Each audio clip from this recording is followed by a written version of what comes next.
Hey guys, it's Devin and welcome back to my channel. Today's going to be kind of a mommy heart-to-heart kind of chit-chat video. I had every intention of posting a totally different video today. I was going to post my Aldi grocery shopping haul and shop with me video. I love Aldi. Speaking of which, if you guys have one near you, definitely check it out. And I will be filming another video like that soon, but it inspired me to make this video. Instead, I was editing my video of shopping with Isla and then what I got. Shopping with a camera and a baby is not the easiest thing in the world, just FYI. But anyway, so I was editing this video, and during editing I realized that there was like 50 different cuts because Cullen would come in and ask me for a snack, or he had to go potty, or Isla would wake up, I'd have to go get her, then she was hungry, then I had to nurse her. Which is fine. That's like everyday life with as a mom.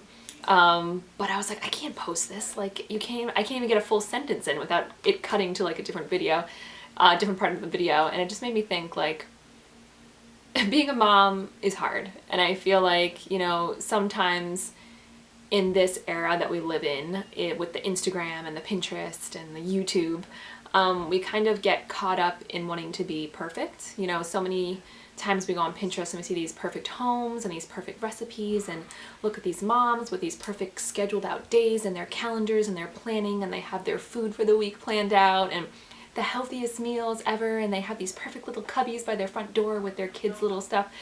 And we look at that and we think, why can't I keep my life together? Why can't I be organized? Why can't I be as clean as that or as organized as that? And we forget that that's a little snippet of their life. Like, that's not real. We all are crazy. We're all trying our best to do things, and there is no perfect. There's no perfect mom, there's no perfect house, there's no perfect children. We just have to do our best. You know, I try to keep my house clean. I try to be organized. I try to feed my kids healthy meals. I try to be a good wife. I try to be a good mom. But like, the main word in that is I try. And I'm not always perfect, and sometimes I fail, and sometimes I have bad days, or I get my kids some McDonald's french fries. Sometimes my hair has been in this messy bun for 3 days because I haven't had time to wash it. Sometimes I have 2 baskets of clean laundry sitting on the end of my bed that I have not had time to fold for 4 days. You know, we all have our things, and I feel like we all have things that are more important to us. Like, I'm the type of person that I hate when my kitchen's dirty. Like, I hate going to bed with stuff on the counters and food in the sink and food not put away. Like, not to say that I haven't done that. Sometimes I have gotten to bed with my kitchen dirty, but I hate that. And if there's anything that I'm going to do before my kids go to sleep, I like to get my kitchen clean and my living room picked up. But I don't care if there is a load of clean laundry sitting at the end of my bed for a week. You know, we all have those things that bother us. Some people it's their bathroom, some people it's their kids' room, some people, you know, we all have our things. And my house is small. I live in an 1,100 square foot house, which is, for my area that I live in, that's pretty small. So there's no hideaway toy room. There's no place where I can hide things. Like, people walk into my living room and it is the toy room. It is where my kids play and do stuff, and there's pillows on the ground and throw blankets on the floor and toys all over the place, and that's my house. And yeah, like, I feel like 60% of the day it's messy. It's not dirty. I keep my house clean, but it's messy because I'm a mom and I have kids, and I'd rather them be having fun and making memories than having my house perfect all the time. So my house is clean 2 times during the day. It's clean in the morning before they trash it, and it's clean at night after they go to bed. And I've just come to the point in my life when that's okay. Like, it's okay not to be perfect. It's okay that my house isn't perfect.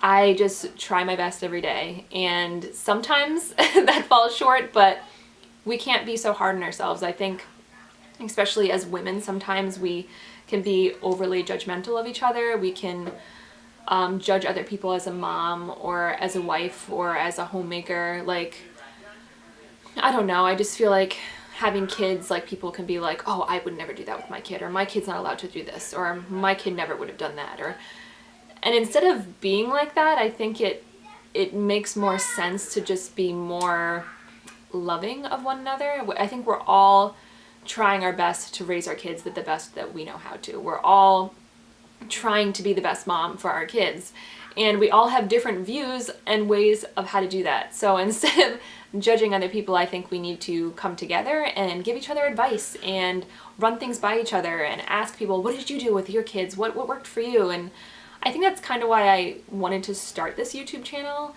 I feel like it's like a good place to like connect and have a community and talk to one another on things that we do with our kids. And you know, with my experience of having, if anyone has followed me and knows my story of my miscarriages after Cullen, I had 2 miscarriages, and one was a weird, unusual, difficult miscarriage called a molar pregnancy. And that was the main reason why I started this channel, was I knew that I wanted to make a video about my molar pregnancy. If you haven't seen it, I'll link it in the video somewhere, but the quality's not as good, just be aware of that, but the information is good. And I remember when I was going through that molar pregnancy, I was going on YouTube and I was looking for someone that I could relate to or get advice from, or just to see someone else dealing with what I was going through. And there really wasn't that many people. So I've always loved YouTube. I've watched YouTube since I was a teenager, an older teenager, because I don't think YouTube was around when I was really young, but I always loved YouTube. So I would turn to YouTube looking for someone, like I said,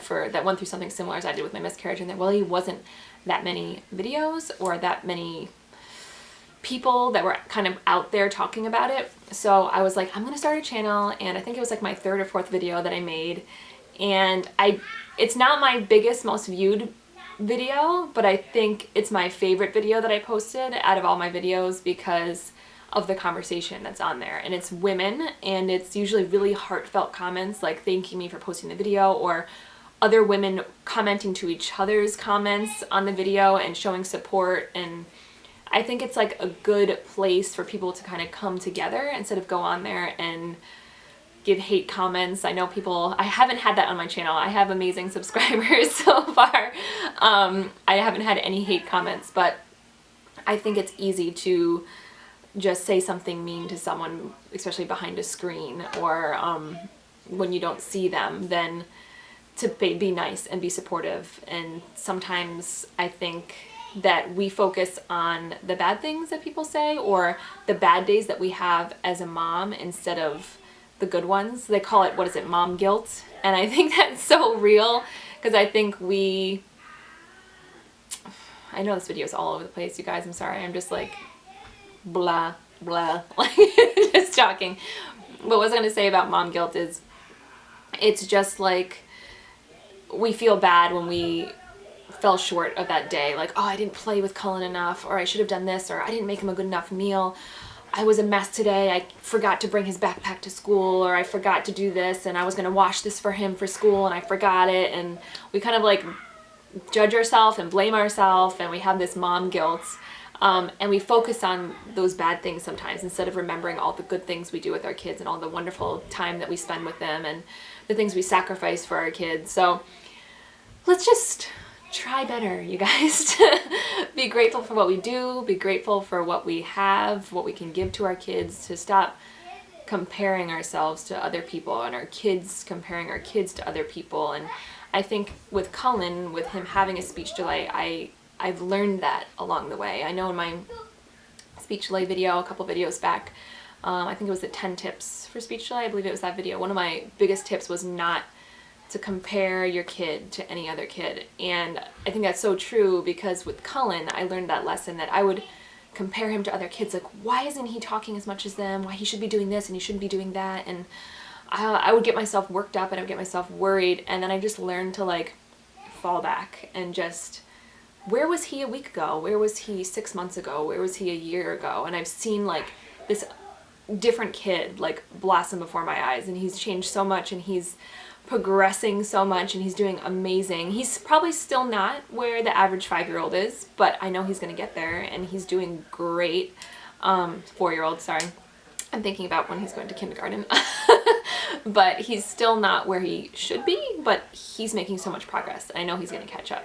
And I feel like that applies to like everything in our lives. Like, we can't compare ourselves to other moms or what other families are able to give to their kids, or the vacations that they're able to go on, or the houses that they have, or the private schools that they're sending their kids to. And I feel like we just kind of need to, like I said, take a step back and what are your goals? What do you want to do? What do you want to achieve? It's amazing that these people were able to have that and they're able to reach that goal for themselves. But it's okay that I haven't gotten there yet, and maybe I want to work towards that. And stop like hating on other people for having things that we don't have, or not even just hating on them or compare or being sad that we don't have that. That doesn't mean you can't. Like, that means you don't have it right now, and just be grateful in the moment and what we have and what we can give to our kids and the time that we can give to our kids. Maybe we can't bring our kids to Disney World 6 times a year. That's okay. Maybe you need to save up a little bit every month, so maybe 1 year you can bring them there. You can bring your kid to a local fair and they're gonna have just as much fun. Like, just do fun local stuff with your kids. Like, just be a mom and be there for them, and they don't know any different. They just want you. They just want your time. They don't need extravagant things. They don't remember all of the bad stuff that we think that we've done in that day. They, you know, they just love us and the time that we give them and playing with them. They don't care if their house is a little bit messy. They don't even see it, usually because they're the ones creating the mess. So let's just take a step back and be grateful for what we have and be happy for being the best moms that we can. And please view this YouTube channel and this space as a place as moms to come together to just talk and give each other advice and give each other knowledge that we have as being a mom. And I would love that. So use this comment section, you guys, to comment. Please like this video if you like it, share it if you liked it. Please subscribe to my channel if you're not subscribed. I hope this video made sense and it wasn't just a bunch of rambling and ranting. I just love these types of videos. I feel like, especially on mom channels, you kind of get to know people a little bit better when you really just sit down and talk. So yeah, so thanks for watching, you guys, and my kids are screaming, so I gotta go, and I'll see you guys next time. Bye.